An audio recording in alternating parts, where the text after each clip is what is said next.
네, 안녕하세요. NFL 잡학사전의 제이입니다. 네, 안녕하세요. NFL 잡학사전의 에디입니다. 반갑습니다. 네, 저희가 지난주에 AFC 노스 디비전을 다루다가 저희가 좀 사정으로 인해서 두 팀밖에 못 다뤘거든요. 그래서 오늘은 약간 보충 방송이죠. 나머지 두 팀에 대해서 다루는 시간 갖도록 하겠습니다. 일단 간단하게 뉴스 단신 이야기를 좀 해보면 좋을 것 같아요. 허니베저 타이런 매튜가 은퇴를 선언했습니다. 12시즌 동안 뛰고 나서 은퇴를 했는데 굉장한 업적을 세운 선수죠. 슈퍼볼도 들어올렸고 올프로에도 선정됐었고 프로볼도 엄청 많이 선정됐고 이랬던 선수인데 은퇴를 일단 선언을 하면서 또 이렇게 아쉬운 작별을 리그가 한 선수를 맞이하게 됐습니다. 그다음에 저희가 조금 전에 말씀드렸던 것처럼 트레이 핸드릭슨이 결국에는 홀드아웃을 선언했습니다. 그리고 또한 워싱턴 커맨더스의 와이드 리시버 테리 맥러린 역시도 홀드아웃을 선언을 하면서 트레이닝 캠프에 불참한 상태이고요. 템파베이 버커니어스에서는 트리스탄 워프스, 저희가 예전에 위클리 NFL에서 말씀드리긴 했었는데 진짜 이 팀의 기둥이라고 할 수 있는, 없으면 안 되는 이 선수가 일단 빠지게 됐고, 여기에 추가적으로 이 크리스 가딘까지 PUP 리스트에 올라가게 됐다라는 소식입니다. 트레이 핸드릭슨에게 계약이 안 이루어진 것처럼 마이카 파슨스 역시도 협상에 좀 진전이 없는 상태인데 트레이닝 캠프에는 합류했다는 소식이에요. 그래서 이건 앞으로 어떻게 될지 저희가 차차 소식 들어오는 대로 또 전달해 드리도록 할 거고요. 그 밖에 러닝백 중에서도 지난 시즌 굉장히 좋은 활약을 펼쳤던 선수 두 명 있죠. 제임스 쿡, 카이렌 윌리엄스 역시도 일단 계약 문제가 걸려있는 상태이긴 한데 지금 당장은 캠프에 합류를 한 상황이라고 할 수가 있겠습니다. 그래서 오늘 있었던 단신 뉴스는 이렇게 전달해드리면 좋을 것 같고요. 바로 본격적으로 방송으로 넘어가 보도록 하겠습니다. 신시애틀 벵갈스 이야기를 해보도록 할게요. 벵갈스 이번 오프시즌 너무 힘든데? 라는 생각이 드는데요. 일단 지난 시즌에 벵갈스가 어떤 상태였는지에 대해서 먼저 점검해 보도록 하겠습니다. 성적부터 살펴볼게요. 9승 8패 디비전 3위를 차지했습니다. 근데 정말 재밌는 게 13 숫자까지 4승 8패였거든요. 내리 3연패를 하는 모습을 보여줬어요. 그러면서 컨퍼런스 8위 플레이오프 진출에 실패를 했고요. 참 안타까운 시즌이었다라는 생각이 들고 있어요. 첫 번째 주차에서 상대팀이 뉴잉글랜드 패트리어츠였거든요. 정말 많은 것이 바뀐 패트리어츠였죠. 헤드코치도 완전 새로운 사람이었고 쿼터백 상태도 그렇게 좋지 않은 상황이었고 그랬는데 패트리어츠한테 패배할 때 이때 약간 좀 쌓였거든요. 그런데 아니나 다를까 또 이번에도 슬로우 스타터 시즌을 보내게 됐습니다. 역사적으로 살펴보면 2022년도에 0승 2패 스타트했고요. 2023년도에 0승 2패 스타트했습니다. 그리고 이번에 2024년도에도 0승 3패 스타트를 했습니다. 그리고 말씀드린 것처럼 11주차 바이위크까지 4승 7패했고요. 쉬고 와서 또 패배했어요. 4승 8패 이러면서 진짜 벵갈스는 끝난 거 아니냐라는 생각이 많은 분들이 하셨을 텐데 어찌저찌 8승 9패를 거두게 되었습니다. 그 다음에 내리 5연승을 이겼거든요. 진짜 이게 뭔가 싶은 그런 결과이기도 합니다. 특유의 슬로우 스타트를 또다시 보여줬고 극복하기에는 초반에 당했던 패배들이 너무 큰 장애물이 되었습니다. 그래서 벵갈스는 이 문제를 반드시 해결해야 되는 그런 상황이라고 할 수가 있고요. 정규 시즌을 더 준비를 잘 할 수 있도록 프리시즌 운영을 바꿔야 되는 그런 상황입니다. 그리고 실제로 이런 것들에 대한 시도가 이루어지고 있는 상황이라고 이해해 주시면 좋을 것 같아요. 그리고 플레이오프에 진출한 몇몇 AFC 팀분들보다는 낫다라는 평가도 있어요. 굉장히 재밌게도. 하지만 어떻게 핑계를 대던 간에 본인들이 자초한 결과죠. 정규 시즌 첫 3경기를 패배하고 말았으니까요. 그래서 이를 통해서 잭 테일러는 또 해고를 면했고요. 조 버로우라는 리그 최고 수준의 쿼터백을 데리고도 2년 연속 플레이오프 진출 실패라는 실망스러운 시즌을 거두게 되었습니다. 그리고 지금 통상 성적이 46승 52패 1무거든요. 여전히 패배가 많은 상황에서 7번째 시즌을 맞이하기 때문에 잭 테일러 입장에서는 다가오는 시즌을 무조건 잘 보내야 되는 그런 상황입니다. 이런 결과가 반복되면 언제든지 핫시세에 앉을 수가 있는 거죠. 사실 잭 테일러 진짜 생존 왕이라는 별명이 참 잘 어울리는 감독이 아닐까 싶어요. 시즌 막바지 5연승으로 진짜 끝까지 플레이오프 희망을 살리면서 어떻게 커리어를 기어코 또 연장해냈습니다. 조 버로우 그리고 자말 체이스, 티 히긴스, 트레이 핸드릭슨 이 스타들을 데리고서 2시즌 연속 플레이오프 진출 실패는 정말 말도 안 되는 결과라고 생각을 하고요. 개인적으로 21시즌, 22시즌 2시즌 동안 거둔 어떤 성적 그리고 슈퍼볼 진출했던 어떤 그런 포텐? 이런 걸로 지금 9승 8패 2시즌을 버텼다라고 생각을 합니다. 그래서 개인적으로는 올해가 진짜 마지막 기회가 되지 않을까 저는 그렇게 보고 있습니다. 이번에 플로 못 가면 정말 위험하죠. 진짜로 많이 위험합니다. 저도 그렇게 생각합니다. 그래서 2024 시즌 이 벵갈스는 어땠을까에 대해서 먼저 살펴보면 좋을 것 같아요. 지난 시즌 벵갈스 같은 경우에는 기본적으로 샷건 포메이션을 패스를 엄청나게 많이 쓰면서 NFL에서 가장 폭발적인 패싱 공격 중 하나로 손꼽혔습니다. 헤드코치인 잭 테일러 그리고 오펜시브 코디네이터의 댄 피처는 2024 시즌을 들어가기에 앞서서 다양한 퍼스널 그래핑을 사용할 것이라고 언급을 했었고 실제로 원래 7할에 달했던 11 퍼스널 비중을 6할 미만으로 줄이는 데는 성공을 했어요. 그리고 12 퍼스널 그리고 타이트엔드의 활용을 대폭적으로 늘렸습니다. 이 부분이 전반적인 경기 운영에 있어서 이전 시즌들과의 차이점이라고 보시면 될 것 같아요. 2022 시즌 벵갈스는 샷건 포메이션으로 이제 완전히 넘어가는 그런 대전환기를 맞이를 했었고요. 당시에는 이게 성공을 거두었었거든요.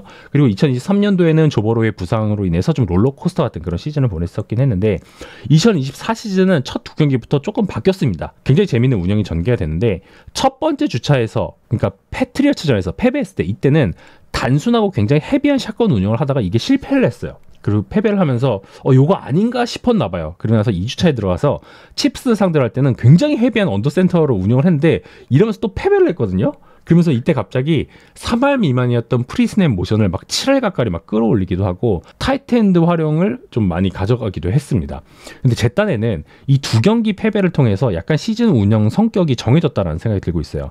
이후 경기를 치르면서 언더센터를 줄여요. 왜냐면 캔자스시티전에서 털렸잖아요. 그래서 이걸 안 쓰고 언더센터를 할 때는 대신에 패스보다는 런에 치중을 하면서 샷건에서는 패스 활용을 매우 높이는 형태로 경기 운영을 시즌 내내 가져갑니다. 그리고 플레이당 획득 야드도 이를 통해서 6.7야드 수준을 얻었고 EPA도 상위 5위 수준에 매겨졌습니다. 사실 9승 8패 정도의 팀이면은 이것보다 조금 낮은 성적이 나올 수가 있거든요. 그럼에도 불구하고 굉장히 좋은 오펜스를 선보였다라고 할 수가 있겠습니다. 또 재미있는 점은 뭐 슈퍼볼 우승팀인 이글스 그리고 플레이오프 진출과 엄청난 성과를 냈던 버팔로 빌스나 워싱턴 커맨더스 역시도 방금 말씀드린 이 벵갈스와 굉장히 유사한 운영을 가져갔다라는 거예요. 언더센터 스냅을 줄이면서 동시에 언더센터에서는 굉장히 강력한 런을 많이 추구하는 거. 이것이 말씀드린 벵갈스 그리고 이글스, 빌스, 커맨더스의 운영적인 좀 공통점이었다라고 보시면 좋을 것 같습니다. 동시에 벵갈스 같은 경우에는 플레이 액션 활용을 2할 미만으로 가져갔어요. 이것은 리그에서 25위 수준이거든요. 굉장히 많이 안 썼다라는 뜻이에요. 이런 운영은 경기 결과가 패배라는 것으로 귀결된 것과 조금 다르게 굉장히 높은 오펜스 퍼포먼스로는 이어졌어요. 쿼터백인 조 버로우는 자신 커리어 최고 시즌을 보냈고요. 오프 시즌 동안 뭐 타일러 보이드, 조 믹슨을 잃긴 했었지만 전혀 흔들리지 않는 오펜스를 보여줬죠. 그래서 경기당 평균 272.9 패싱 야드를 기록했는데 이게 리그 1위였습니다.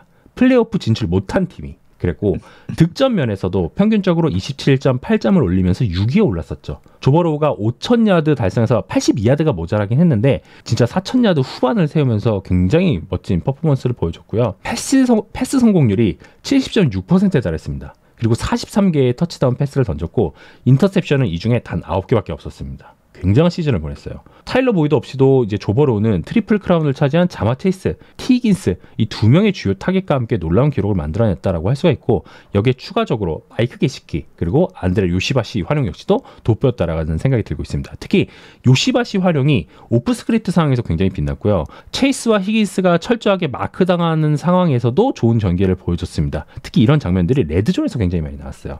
반면에 러싱은 크게 무너졌어요. 2할 미만의 제한적인 언더센터를 활용했다고 말씀드렸는데 이제 여기에서만 보통 런을 쓰다 보니까 시도 자체가 리그에서 30위 수준으로 매우 적었습니다. 그리고 경기당 평균 러싱 야드는 겨우 92.6야드였고요. 뭐 체이스 브라운이 1000 러싱 야드에 가까운 기록을 달성하고 패싱 게임에서도 빛을 발하긴 했는데 나머지 백업을 바치는 잭 머스라거나 칼릴 허버트는 기대에 크게 미치지 못하는 모습을 보였습니다. 그래서 향후에는 균형 잡힌 오펜스를 위해서 이 그라운드 게임, 런 게임을 어떻게 발전시킬 것이냐 이것에 대한 어떤 노력 그리고 이제 시도가 반드시 필요한 그런 시즌이라고 할 수가 있겠습니다. 사실 리그에서 진짜 샷건 포메이션에서 이런 다운필드 패싱 게임으로서만 정말 러싱을 포기한 채로 온전히 한 경기 그리고 17경기를 진짜 끌고 갈 수 있는 팀은 개인적으로 벵갈스밖에 없다라고 생각을 해요. 뭐 자말 체이스, 티 히긴스, 뭐 안드레 이오시바스, 마이크 게시키, 뭐 러닝백 체이스 브라운으로 이어지는 패싱 타겟들은 사실 리그에서 최고 수준이었고요. 제이님께서 언급해주신 것처럼 벵갈스 오펜스는 어쨌든 샷건 베이스에 샷건 비중이 굉장히 높은 오펜스를 펼쳤는데 그 이유는 결국 오펜스의 굉장히 큰 부분이 조 버로우의 어떤 이런 프리스냅 디시전에서 시작되기 때문이다라고 보시면 될 것 같습니다. 벵갈스는 뭐 3x1이라는 좀 언밸런스한 포메이션을 활용해서 버로우의 리드를 돕기도 했고요. 뭐 순간 가속이 느린 마이크 게시키를 모션에 적극적으로 활용해서 굉장히 빠르게 릴리즈를 시켜주거나 혹은 뭐 자말 체이스를 아이솔레이션 시키거나 혹은 뭐 2x2 양쪽에 2명의 리시버를 놓고 양쪽 사이드에 같은 컨셉의 플레이를 놓은 채 어쨌든 상대 디펜스 포메이션을 보고 좀 쉽게 결정할 수 있는 뭐 버로에게 쉽게 결정할 수 있게 도와준 이런 컨셉들을 활용한다거나 사실 굉장히 많은 장치들을 통해서 조 버로가 좀 빠르게 프리스냅에서 디시전을 내리고 공을 뿌릴 수 있게 도와줬던 것 같습니다. 버로의 이런 프리스냅 디시전은 매우 정확했고요. 정말 스냅을 딱 받고 한두 번의 리드를 통해서 빠르게 공을 뿌리는 이런 식의 오펜스 전개가 굉장히 자주 나왔습니다. 상대가 존 디펜스를 펼치면 어김없이 라우트 콤비네이션을 통해서 존의 어떤 약한 스팟을 찾아냈고요. 상대가 맨 커버리지를 펼치면 매치업의 우위를 빠르게 찾아내면서 패스를 뿌렸죠. 혹은 그게 아니라면 이 엘리트한 스킬 포지션들은 누가 막히든 뭐 자말 체이스 막히면 히긴스가 만들어내든 히긴스가 막히면 게시키나 이오시바스가 만들어내든 어떻게 해서든 세퍼레이션을 만들어냈습니다. 가장 단적인 경기가 아마 17주차 브론코스와의 경기가 아닐까 싶어요. 브론코스는 리그에서 가장 뛰어난 패스러셔 그룹 그리고 맨 커버리지를 잘하는 세컨더리 그룹을 보유한 팀이었습니다. 브론코스 디펜스는 사실 경기 초반에 존 커버리지에서 너무 쉽게 공략을 당했고요. 그러니까 이제 후반에는 거의 매 스냅 블리츠랑 맨 커버리지를 혼합해서 버로를 막 압박했어요. 근데 이 팀을 상대로도 체이스, 티히긴스, 게시키, 요시바스 4명 중에 1명은 무조건 오픈을 만들어냈고 버로우는 이 디펜스를 정말 쉽게 요리를 해냈습니다. 뭐 스탯을 집계하는 것마다 사실 차이가 있지만 버로우는 평균적으로 스냅 후에 2.5초, 2.7초 사이에 공을 뿌렸고요. 어쨌든 공통점은 리그에서 좀 빠르게 공을 뿌리는 편에 속하는 선수였다라고 보시면 될 것 같습니다. 뭐 볼 플레이스먼트도 굉장히 정확했고 여기서 리시버들의 야드 애프터 캐치 능력까지 더해지면서 이 오펜스는 사실 어떤 러싱에 큰 도움 없이도 폭발력을 유지할 수 있었습니다. 러싱은 개인적으로는 사실상 향을 첨가하는 수준이었던 것 같아요. 오히려 얼리다운에서 좀 공격 기회 한 번을 낭비하는 골이 더 많았고요. 패스와 런이 연계대해서 뭔가 시너지를 내기보다는 디펜스 입장에서 어쨌든 패스에 대한 집중도를 낮추는 역할에 그쳤습니다. 뭐 정리하면 어쨌든 이런 조금 어쨌든 기형적인 구조란 한쪽으로 좀 많이 쏠린 이런 구조의 오펜스는 사실 버로우와 그리고 좀 사기적인 스킬 포지션이 있었기에 가능한 시스템이 아니었나 싶고요. 덕분에 버로우와 체이스는 어쨌든 이번 시즌 굉장히 역사적인 기록을 만들어냈고 높은 스텝 볼륨을 만들어냈죠. 근데 결국 제이님께서 말씀하신 것처럼 이 오펜스가 더 높은 곳을 향하기 위해서는 어쨌든 패싱과 러싱의 연계도를 좀 높이고 이 런과 패스의 밸런스를 좀 찾을 필요가 있다는 말에 저도 좀 100% 동의를 하고 있습니다. 두 가지만 말씀드리고 다음 장표로 좀 넘어가면 좋을 것 같은데 일단 기본적으로 NFL에서는 2.8초를 기준으로 해서 여기서 플러스 마이너스 0.3에서 0.5 이 시간이 기본적인 쿼터백들의 패싱 타임 투 스로우라고 보시면 좋을 것 같습니다. 그렇기 때문에 이 조버로우 같은 경우에는 굉장히 빠른 편에 속했다라고 이해해 주시면 좋을 것 같고요. 두 번째로는 결국 플레이오프에 진출하고 플레이오프에 살아남기 위해서는 한쪽만 잘해서는 안 된다는 거예요. 저희가 계속 강조드렸지만 지금 오펜스도 일단 굉장히 밸런스가 안 맞죠. 패스에 굉장히 집중되고 런은 잘 안 되고 그리고 전체적인 팀으로 보면은 공격은 잘 되는데 수비가 안 되고 이런 팀이었단 말이에요. 그렇기 때문에 플레이오프에 진출하지 못한 거 플러스 뭐 플레이오프에 나가서도 뭐 좋은 성적을 뭐 거두지는 못할 거라고 저희가 예측할 수 있는 거 이런 것들은 이렇게 밸런스가 못 잡힌 부분에서 기인한다라고 이해해 주시면 좋을 것 같습니다. 이어서 저희가 그래서 벵갈스의 디펜스에 대해서 한번 이야기를 해보면 좋을 것 같은데 2024 시즌 벵갈스의 실패는 결국에는 디펜스로부터 나왔다라고 말해도 과언이 아니에요. 리그 허용 실점 25위 야드 허용 25위, 30점 이상 실점이 무려 6차례 경기가 있었습니다. 단순히 이 지표만 살펴봐도 정말 어려운 시즌을 보냈다는 것이 확인이 될 수 있죠. 이 벵갈스의 디펜스를 담당하던 디펜시브 코디네이터 이루 아나루머는 굉장히 실험적이고 유동적인 수비 철학을 가졌던 인물이에요. 이게 좋기도 한데 어쩔 때는 좀 나빠요. 이번 벵갈스에서는 이게 악재로 작용했습니다. 그렇죠. 특정 스킴에 집착을 하지 않고요. 매치업과 선수 구성에 따라서 전술을 매 주마다 수정하는 코치였어요. 그리고 또한 이 벵갈스라는 구단은 코칭 스태프의 의견을 적극적으로 반영하는 조직이었거든요. 그래서 드래프트 그리고 FA에서 일정 부분 영향력을 행사했을 가능성이 높았고요. 분명히 2년 전까지는 이게 통했어요. 그랬는데 이런 상황 속에서 최근 몇 년간, 그러니까 근 2년간 아나루머는 검증된 베테랑들이 계속 팀을 떠났죠. 그래서 미숙한 신예 선수들에게 의존해야 되는 결과가 이어졌고요. 이것은 결과적으로 실패했습니다. 뭐 그렇다고 해서 아나루모를 면책해야 된다 이건 아닌데 2021 시즌 그리고 22 시즌을 생각을 해보면 아나루모는 정말 훌륭한 코치였죠. 당시 벵갈스 디펜스는 정말 멋있었습니다. 최고의 자원을 갖출 수 있는 기회가 만들어졌을 때 최고의 코너백, 노스 태클, 슬롯 그리고 시스템에 최적화된 세이프티까지 갖추고 있는 그런 팀이었고요. 이를 바탕으로 해서 굉장히 훌륭한 디펜스를 만들어냈습니다. 하지만 결정적으로 제가 생각할 때는 이 세이프티 JCBH가 이탈하고 나서부터 이제 문제가 좀 발생을 했거든요. 루 아나루모 시스템은 말씀드린 것처럼 굉장히 유동적이라고 말씀을 드렸잖아요. 그렇기 때문에 세컨더리에게 가장 필요한 최고 덕목은 커뮤니케이션입니다. 이 호흡, 소통을 발휘할 수 있는 인재를 확보하지 못하자 아나루모의 디펜스는 그냥 무너져 내렸습니다. 특히 이번 2024 시즌에도 레이븐스전, 차저스전, 스틸러스전 이런 경기들이 정말 치명적이었고 사실상 13주차 피츠버그 스틸러스와의 디비전 매치 패배 이후에 아나루모와의 작별은 예정되어 있었다라고 하는 내부 소식통의 이야기도 있었어요. 디펜스 뎁스 선수들은 진짜 부상에 계속 시달렸고요. 아나루모는 이전 시즌에 대한 여파까지 더해지면서 자신의 유동적이고 복잡한 시스템을 구현을 하기 위해서 젊은 선수들을 뎁스에 올리는 것을 좀 거부했어요. 뭐 여기에 더해서 미스태클 이슈도 엄청나게 많이 발생했는데 117개 미스태클이 기록이 되었고 이것은 리그에서 8번째로 맞는 수치였거든요. 커뮤니케이션도 안 되죠. 선수 기용도 제대로 안 되죠. 부상당하죠. 미스태클 계속 나오죠. 이러니까 당연히 디펜스가 제대로 돌아갈 리가 없었다라고 할 수가 있겠습니다. 23시즌과 비교해보면 이 미스태클 비율이 무려 65%가 올라왔어요. 그러다가 14주차부터 조금 변화가 감지되긴 합니다. 이 댈러스 카우보이스 전부터 변화가 나타났는데 시스템을 좀 단순하게 만들었어요. 그래서 존 커버리지에 대한 활용도가 적극적으로 좀 늘었고 좀 단순한 형태의 존 커버리지 그리고 여기에 젊은 선수들을 본격적으로 기용을 하기 시작했어요. 여기에 뭐 조던 배틀, 조시 뉴튼, 조세 모사이 같은 선수들이 여기에 해당된다라고 보시면 될 것 같고 그래서 14주차부터 5연승을 내달리는 동안 이 디펜스의 EPA가 드라마틱하게 개선이 됩니다. 엄청나게 좋아졌어요. 하지만 이미 기세는 떠났죠. 전반부에 너무 많은 패배를 했기 때문에 팀은 결국에는 9승 8패를 거뒀음에도 불구하고 플레이오프에 진출하지 못했고 루 아나루모는 결국 팀과 작별하게 됐습니다. 그리고 현재 아나루모 같은 경우에는 인디애나폴리스 콜츠의 디펜시브 코디네이터 자리에서 2025 시즌을 준비하고 있는 상황이라고 이해해 주시면 좋을 것 같습니다. 사실 벵갈스 디펜스 마지막 그 5경기를 제외하면 정말 재앙이었고요. 이 루 아나루모의 디펜스의 어쨌든 가장 큰 특징은 제이님께서 말씀해 주셨지만 다채롭다? 어쨌든 이런 특징을 갖고 있었어요.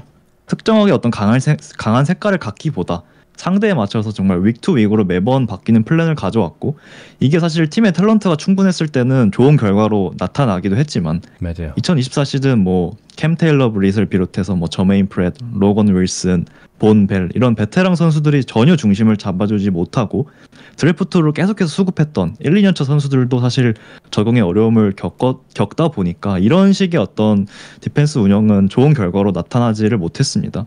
여기에 뭐 아나루모의 좀 안일했던 경기 운영도 많았고요. 수많은 미스커뮤니케이션 문제들이 겹치면서 정말 최악의 생산성을 보였던 것 같아요. 그래도 다행인 거 어쨌든 마지막 5주차에 정신을 차린 모습을 보여줬다라는 점이 아닐까 싶어요. 가장 주요했던 거는 정말 공교롭게도 주축 선수들이 부상을 당하면서 이탈하면서 여기에 따라서 조금 젊은 선수들이 기용되면서 조금 정신을 차렸던 것 같습니다. 엣지에서 뭐 핸드릭슨의 반대편에 샘 허버드 대신에 조세 모사이가 좀 많은 기회를 받기 시작했고 라인백커에서는 로건 윌슨 대신 기회를 받은 아킴 데이비스가 좀 잘해줬고요.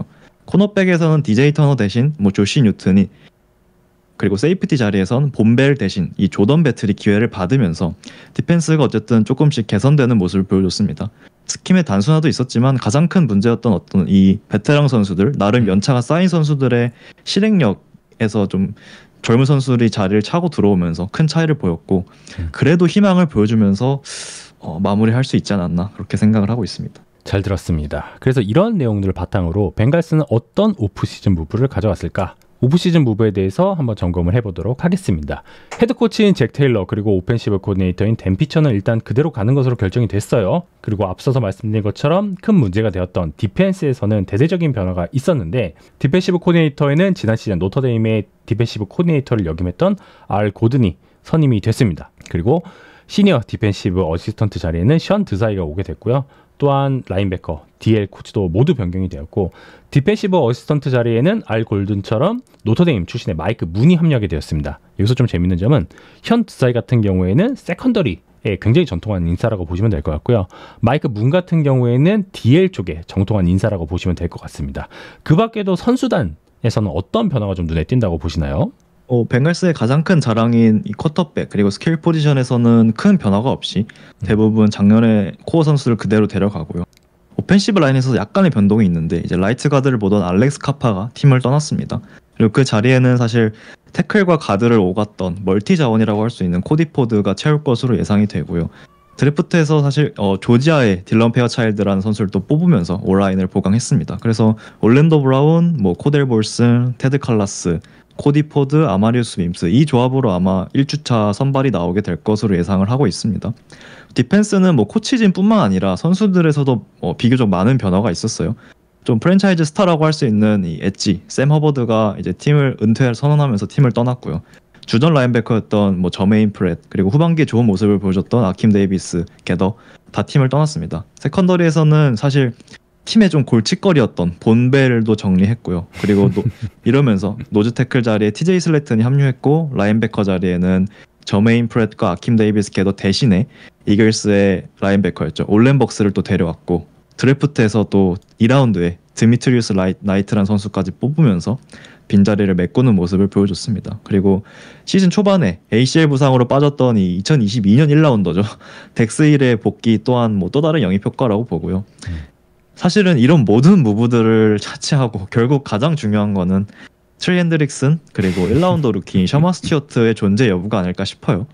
이 둘이 없다라고 하면은 지금 로스터를 딱 봤을 때 진짜 솔직히 개인적으로 로스터 파워는 리그 꼴찌가 아닐까 싶습니다. 그래서 핸드릭슨과 셔먼 스튜어트가 어쨌든 팀에 있냐 없냐로서 좀 이 디펜스가 많이 달라지지 않을까 그렇게 생각을 하고 있고 이 정도가 아마 오프시즌 무브가 아닐까 생각을 하고 있습니다. 잘 들었습니다. 이런 일들이 있었고요. 샘 허버드 같은 경우에는 정말 고생 많이 하다가 은퇴를 하게 됐네요. 참 안타깝다라는 생각이 들고 있습니다. 그래서 저희가 이런 내용들을 기반으로 해서 어떤 2025 시즌 벵갈스의 어떤 부분들을 좀 주목하면 좋을까에 대해서도 한번 이야기를 해보면 좋을 것 같아요. 가장 먼저 저희가 이야기를 해야 될 부분이 바로 이제 슬로우 스타트라는 부분이겠죠. 슬로우 스타터라는 오명을 어떻게 해야 벗어날 수 있을까?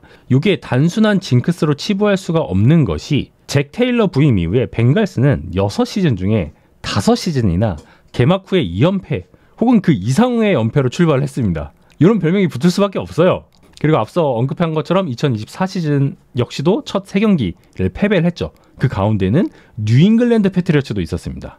3경기 내리 패배하면서 야 이거 진짜 큰일 날는데 라는 생각이 들었고 요 상태에서 조 버로우의 심경은 그 넷플릭스에서 쿼터백 시즌2를 보시면 아주 잘 나옵니다. 궁금하신 분들은 한번 찾아보시면 좋을 것 같고요. 심지어 첫 번째 패배는 홈 경기에서 나왔죠. 그러면서 참 안타까운 어떤 그런 기억을 갖게 된 벵갈스라고 할 수가 있겠습니다. 잭 테일러 헤드코치 체제하에서 9월 경기 성적은 7승 14패 1무 매우 심각하죠. 이것은 1차적으로 프리시즌 동안 관리가 제대로 안 되기 때문에 나타나는 현상으로 볼 수 있다는 생각이 들고 있습니다. 벵갈스 같은 경우에는 지금도 마찬가지인데 매년 반복되는 계약 분쟁 이것은 트레이닝 캠프와 시즌 준비를 계속해서 방해해왔습니다. 또한 프리시즌 중에 선수단 운영 역시도 큰 영향을 끼쳤다고 판단이 되고 있는데 최근에 자마 체이스는 이런 현상에 대해서 프리시즌 동안 주전 선수들의 출전 시간 부족을 원인으로 꼽았습니다. 체이스는 2021년도 벵갈스에 합류한 이후에 단 2시즌만 출전을 했고요. 매우 제한적인 출전 시간만 가져갔습니다. 필드에 나갔는데 스냅된 이후에 볼을 한 번도 못 받고 다시 그냥 사이드라운으로 빠진 경우가 다반사예요. 그래서 이런 부분들이 자기는 문제라고 생각한다라고 얘기를 했고 헤드코치인 잭 테일러 역시도 이를 굉장히 심각하게 현재 받아들이고 있으면서 최근에 인터뷰에서는 어떤 건강 상태 그리고 트레이닝 캠프의 상황에 따라서 달라질 수도 있지만 올해부터는 프리시즌에 본격적으로 주전들이 뛸 수 있게 할 준비가 되어 있고 실제로 그렇게 하는 것이 도움이 될 것이라 생각한다라는 입장을 밝혔습니다. 더불어 좀 트레이닝 캠프의 훈련 시간을 조정을 했는데 원래 이게 오후에 잡혀 있었거든요. 벵갈스 같은 경우에는. 근데 이것을 오전으로 변경을 했습니다. 이러한 조정은 집중력 그리고 효율성 향상을 위한 시도다라고 전해지고 있네요. 저 할 수 있는 거는 지금 다 해봐야 되는 시기가 아닌가 싶고요. 사실 테일러 부임 후에 지금 6시즌간 첫 2경기 성적이 1승 11패예요.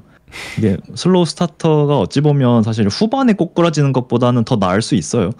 근데 이제는 플레이오프를 노리고 그 이상을 보는 팀이 되기 위해서는 사실 바뀌어야 되죠. 벵갈스의 이런 슬로우 스타트는 제이님께서 잘 정리해 주셨지만 매년 반복된 이런 계약 분쟁 그리고 프리시즌 출전 관리 미흡 이런 것도 있고요. 개인적으로는 버로우의 좀 부상도 매년 반복되는 버로우의 부상도 굉장히 컸다라고 생각이 듭니다.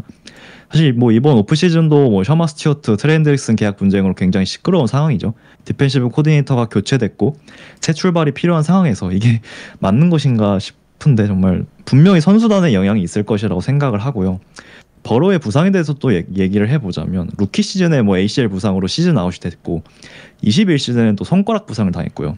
22시즌에는 충수염으로 인해서 수술을 했죠. 23시즌에는 오른쪽 종아리 부상 그리고 손목인대 파열되면서 또 시즌 아웃했죠.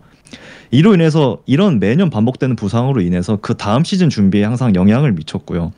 24시즌 초반 또 마찬가지로 23시즌 당했던 이 손목 부상에 좀 여파가 있었다라고 판단이 됩니다. 그나마 다행인 거는 지금 24시즌을 마무리하는 과정에서 큰 부상 없이 잘 마무리했다는 점이 아닐까 싶어요. 거기에 플레이오프 탈락으로 뭐 다른 선수들에 비해서 추가 경기도 없었고 뭐 디펜스 쪽에서 물론 시끄럽긴 하지만 오펜스 쪽은 지금껏 가장 깔끔한 상황이 아닐까 싶습니다. 뭐 자말 체이스라던가 티긴스의 계약 상황도 좀 빠르게 종료가 됐고 조 버로우도 지금 건강한 상태로 어쨌든 시즌을 마무리했기 때문에 25시즌을 준비하는 과정은 그 어느 때보다 지금 오펜스 입장에서는 좀 깔끔하지 않나 이렇게 생각을 하고 있고요. 어쩌면 다가오는 이제 25시즌이 슬로우 스타터라는 좀 오명을 벗어날 수 있는 가장 좋은 기회가 아닐까 저는 그렇게 생각을 하고 있습니다. 이번 시즌에도 같은 문제가 반복된다면 글쎄요 이거는 뭐 어떻게 이걸 해결해야 될지 참 어려운 문제가 되지 않을까 싶고 어쨌든 계약 문제 오펜스 쪽에서는 계약 문제도 없고 조버로도 건강한 편이고 그러다 보니까 올해는 그래도 다르지 않을까 저는 그렇게 기대를 하고 있습니다. 잘 들었습니다. 반면에 그럼 이제 진짜 문제가 되는 것은 바로 요 혼돈의 디펜스라고 할 수가 있겠죠. 앞서 언급했지만 벵갈스의 디펜스는 상대의 기본적인 플레이조차 막지를 못했고요. 이것은 벵갈스가 시즌 전반에 침체에 빠지는 큰 원인이 되었습니다. 특히 33점 이상을 득점을 하고도 패배한 경기가 무려 4경기거든요. 이런 오펜스 입장에서 팀 빠지죠. 그렇죠. 그렇기 때문에 수비 문제는 더 이상 간과를 할 수가 없습니다. 그러나 지금 현재 벵갈스는 공격진에 대한 막대한 재정을 투자한 상태거든요. 그래서 수비 쪽에서는 자금의 제약이 조금 있는 그런 상황이에요. 이것을 드래프트를 통해서 보완을 시도하려고 했지만 말씀드린 것처럼 지금 드래프트를 통해서 지명한 선수가 토마스 스튜어트죠. 그러니까 깽판을 치고 있죠. 제가 이걸 어떻게 좋게 표현을 해야 될까 순간 약간 뇌정지가 왔는데 마땅한 표현이 없는데 참 안 좋은 상황입니다. 선수 입장에서도 그렇고 팀 입장에서도 그렇고 이 세바 슈터트도 문제지만 지금 팀 디펜스 최고 스타인 핸드릭슨도 지금 문제가 되고 있기 때문에 이렇게 계약 문제를 트레이닝 캠프가 시작 때까지 해결을 못한다고 있다는 것은 분명히 프런트 오피스와 구단 운영 측에서 좀 진짜 진지하게 좀 재고를 해봐야 될 것 같아요. 지금 본인들이 옳다고 생각했던 운영이 분명히 잘못된 결과라고 볼 수가 있거든요. 그리고 또한 세마 슈터트 같은 경우에는 즉각적인 생산성보다는 잠재력 위주의 픽이다라는 비판을 많이 받고 있기 때문에 정말 총체적인 난국이다라고 할 수가 있겠습니다. 사실 뭐 이 이슈는 저희가 너무 많이 다뤘지만 어쨌든 벵갈스의 팀 프리뷰이기 때문에 한 번 더 이야기할 수밖에 없다는 점 양해를 부탁드리고요. 트레이 핸드릭스는 현재 캠프 홀드아웃을 선언했죠. 가장 문제가 되는 거는 이제 보장 금액이라고 합니다. 우선 동 포지션 그리고 탑티어 패스 러셔들의 어떤 보장 금액들을 살펴보면 마일스 게럿은 1억 6천만 달러 계약 중에 1억 2,300만 달러가 보장돼 있죠. TJ 왓은 1억 2,300만 달러 중에 1억 800만 달러가 보장돼 있습니다. 맥스 크로스비 1억 650만 달러 중에 9,150만 달러가 보장돼 있어요. 이런 계약들을 체결했습니다. 최근에. 대략 77%에서 한 88% 사이의 비율이 보장되는 계약들이에요. 근데 벵갈스가 핸드릭슨에게 제시한 금액은 1년 연봉 정도를 보장하는 규모가 전부였다고 합니다. 구체적인 금액이나 계약 기간이 나오진 않았지만 러프하게 산정을 해보면 이게 뭐 3년 혹은 4년 계약이라고 했을 때 대략 25%에서 한 30% 정도만 보장해주겠다 이런 셈이거든요. 핸드릭스 입장에서는 나와 같은 수준의 패스 러셔들이 받는 금액을 생각하면 그리고 이들이 보장받는 금액을 생각하면 당연히 열받을 수밖에 없는 상황이고요.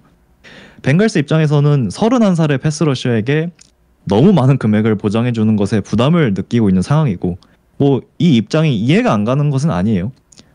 저 개인적으로는 그렇다면 진짜 그런 입장이라면 방향을 확실하게 정했어야 하지 않을까 생각을 합니다.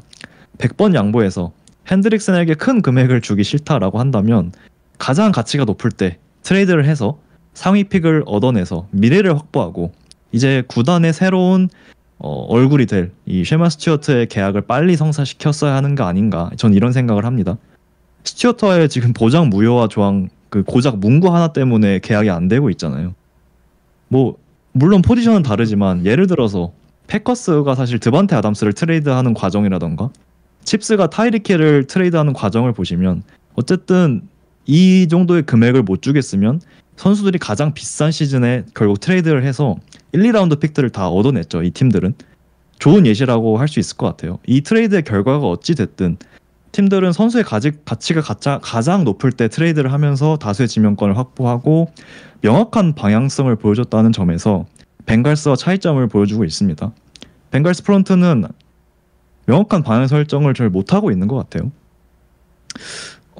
핸드릭슨이 팀의 가치가 있다라고 판단했다면 뭐 크로스비, 게럿, 왓 이런 선수들 계약이 터지기 전에 더 빨리 움직이던가 그게 아니라면 트레이드를 해서 미래를 도모하던가 그리고 셔먼 스튜어트에게 좀 시원시원하게 계약을 주던가 좀 무엇이 하고 싶은지 진짜 잘 모르겠다. 무슨 의중인지 잘 모르겠다. 저는 이런 생각을 갖고 있습니다.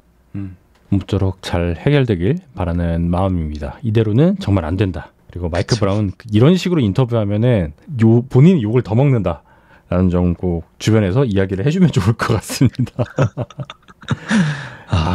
당신 팀 최고의 디펜스 스타인데, 참 그렇습니다. 뭐 선수들의 문제도 있지만 결국에는 이 팀의 지휘를 하게 된 알고든의 역할도 굉장히 중요하다고 할 수가 있잖아요. 그래서 알고든의 디펜스는 과연 어떠한 모습으로 나올지에 대해서 이야기를 해보면 좋을 것 같습니다. 헤드코치인 잭 테일러의 벵갈스 생명 연장, 그러니까 잭 테일러가 계속 벵갈스에 있을 수 있을지 또는 없을지를 저는 이번 시즌 알고든에게 달려있다고 봐도 무방하다고 생각하거든요. 이 부분 어떻게 생각하세요? 진짜 전적으로 공감합니다. 사실 목숨이 달려있죠. 알고든에게. 그리고 잭 테일러가 알고든에게 원하는 건 아마 딱 하나일 것 같아요. 더도 말고 덜도 말고 딱 중간만 해줬으면 좋겠다. 아마 이걸 것 같습니다. 벵갈스 오펜스의 어떤 폭발력 그리고 현재의 성능을 고려하면 디펜스는 진짜 작년처럼 최악만 아니면 되거든요. 진짜 어떤 중위권만 해준다면 이 팀은 충분히 이길 수 있는 팀이에요. 현재 벵갈스는 아까 제이님께서 잠깐 언급해 주셨지만 전체 캡의 30% 정도만 디펜스에 할애를 하고 있습니다. 그만큼 지금 디펜스의 캡히트는 리그 전체 30이고요. 사실 저희가 지난주에 다뤘던 스틸러스 디펜스와 벵갈스 디펜스의 어떤 이 기대치는 전혀 다르죠. 맞아요. 그러다 보니까 30실점이 아니라 그냥 20에서 25실점만 해주는 게 아마 목표가 될 거고 잭 테일러가 이 알거든에게 원하는 점이 아닐까 저는 그렇게 생각을 하고 있습니다. 실점을 20점에서 25점 하고 공격에서 25점에서 28점 뽑으면 되는 거잖아요. 그리고 벵갈스 오펜스는 그것을 충분히 할 수 있는 오펜스이기도 하고요. 맞습니다. 사실 알고든 같은 경우에는 벵갈스에서 라인베커 코치를 한 바가 있습니다. 그래서 어떻게 보면 고향팀에 들어온 그런 상태예요. 그리고 실제로 고든의 가족들은 계속 신시내티에서 거주하고 있는 중이라고 하고요. 고든 같은 경우에는 기본적으로 이 사유 기반의 전술 운영을 가져가는 코치라고 볼 수가 있겠습니다. 그리고 커버리지 같은 경우에는 하이브리드한 커버리지를 선호를 하는데 제가 노터데임 필름에서 확인한 바로는 스턴트와 블리츠를 활용하는 가운데 일단 기본적으로 전방에 4명을 딱 세워놓고 출발하는 것을 아주 골자로 하는 디펜스를 운영을 한다고 할 수 있어요. 정확히는 4-2 오버프론트라고 해서 3테크 디펜시브 태클을 타이트엔드가 정렬하는 스트롱 사이드에 배치를 하고요. 동시에 1테크 디펜시브 태클 같은 경우에는 반대편에 배치시키는 형태인데 이렇게 되면은 스트롱 사이드의 힘을 집중을 해서 러싱 방어에 특화를 할 수가 있고요. 추가적으로 다양한 블리츠를 활용하는데 굉장히 용이한 형태의 전술 운영이라고 보시면 되겠습니다. 또한 기본적으로 이 코치는 선수의 장점에 맞춰서 전술을 조정하는 굉장히 유연한 접근을 선호를 하기는 해요. 그런데 이제 가장 기본적으로 많이 활용되는 것은 커버 1 기반의 맨투맨 커버리지라고 보시면 될 것 같습니다. 이 말인 즉슨 피지컬하고 민첩한 코너백들의 활약이 핵심이라는 뜻인데요. 루 아나루모 같은 경우에는 경험 많은 FA 영입으로 괜찮은 수비를 구축했었지만 젊은 드래프트 자원들을 제대로 활용하지 않았다라는 한계를 드러냈었죠. 하지만 알고든 같은 경우에는 지금 상황이 완전히 반대입니다. 처음부터 이 팀이 과거에 투자해왔던 이 젊은 인재들과 함께 출발해야 되는 그런 상황이거든요. 그래서 마일즈 머피, 조세 보사이, 크리스 젠킨슨, 닥스일, 조던 배틀, 캠 테일러 브릿 이런 여러 선수들 이 상당수가 일단 3라운드 이내에는 지명되었던 자원들이에요. 프로리그에 합류하기 전에 운동 능력 또는 어떤 경기 경험 이런 것들이 어느 정도 검증되었던 자원들이라는 뜻이기 때문에 이 유망한 자원들을 어떻게 활용하느냐 이것은 전술을 운영하는 알고든에게 달려있다라고 할 수가 있겠습니다. 루 아나루모의 디펜스가 뭐 카멜레온 같은 디펜스였다면 알고든의 디펜스는 좀 더 하나의 강한 색채를 띠게 될 것이다. 그래서 이런 차이가 있지 않을까 생각을 하고요. 제이님께서 정리해 주셨듯이 이 4명의 디펜시브 라인이 베이스가 되는 이 이븐 프론트와 함께 직전 시즌보다 조금은 더 단순하고 조금 더 어그레시브한 블리츠 그리고 맨 커버리지가 혼합된 이런 디펜스가 주가 되지 않을까 조심스럽게 예측을 해보고요. 결국에 이런 운영에 있어서는 라인베커들의 어떤 갭 슈팅 능력, 블리츠 가담 능력이 굉장히 중요하죠. 그래서 2라운드, 4라운드에 뽑힌 뭐 드미트리우스 나이트 그리고 바렛 카터 이런 라인베커들이 아마 조금 더 적극적으로 기용되지 않을까 저는 그렇게 생각을 하고 있고요. 주목을 좀 많이 받게 되지 않을까 싶고 맨 커버리지 비중이 늘어나면서 사실 세컨더리가 굉장히 중요해 보이는데 가장 걱정은 사실 작년에 이 넘버원 코너백 캠 테일러 브릿 이 선수가 1번 코너백으로서 작년과 같은 모습이면 진짜 큰일 날 것이다 라고 생각을 합니다. 이 선수의 뭐 스탯을 대충 보면 3개 인터셉션 그리고 16개의 패스 디플렉션을 기록했는데 코너백으로서 뭐 마치 스텝 볼륨은 좋아 보이지만 자세히 경기들을 뜯어보면 일단 기복이 너무 심한 선수였고요. 상대 1번 리시버들과의 매치업에서 너무나도 쉽게 야드와 터치다운을 허용했던 선수예요. 그래서 사실 2번, 3번 코너백들 조시 뉴튼 그리고 DJ 터너가 1번 코너백급으로 성장을 해주든 혹은 캠 테일러 브릿이 본인의 어떤 약점 이런 기복들을 줄이면서 기량 자체가 발전하든 이 디펜스가 적어도 아까 말씀드렸듯이 평균 정도를 하기 위해서는 저는 이 코너백 그룹의 발전은 반드시 필요한 부분이라고 생각을 합니다. 뭐 뭐니 해도 사실 트레이 핸드릭슨과 셔마 스튜어트가 가장 중요하겠지만 이 둘을 뺀다면 사실은 이 코너백들이 가장 중요하다라고 저는 생각을 하고요. 그 외에 사실 뭐 마일스 머피라던가 뭐 로건 윌슨, 캠 테일러 브릿, 지노 스톤 이런 조금은 연차가 있는 선수들 말고 뭐 조셉 오사이, 뭐 드미트리우스 나이트, 뭐 조시 뉴튼, 조던 배틀로 이어지는 조금 어리고 1, 2년차 선수들이 얼마나 성장해주느냐 그리고 알고든의 디펜스의 주축이 되어주냐가 굉장히 중요할 것이다 라고 생각을 하고 있습니다. 그래서 참 뭐 어렵긴 한데 어쨌든 이 디펜스에게 요구하는 거는 상위 수준의 레벨을 요구하는 것이 아니라 딱 중간 정도만 해라기 때문에 뭐 이 어린 선수들이 얼마나 성장해 주느냐에서 좀 크게 갈리지 않을까 그렇게 생각을 하고 있습니다. 디펜스에서 평타치고 오펜스 해줘만 해도 분명히 작년보다는 좋은 성적을 낼 것이다 라고 정리를 할 수가 있겠습니다.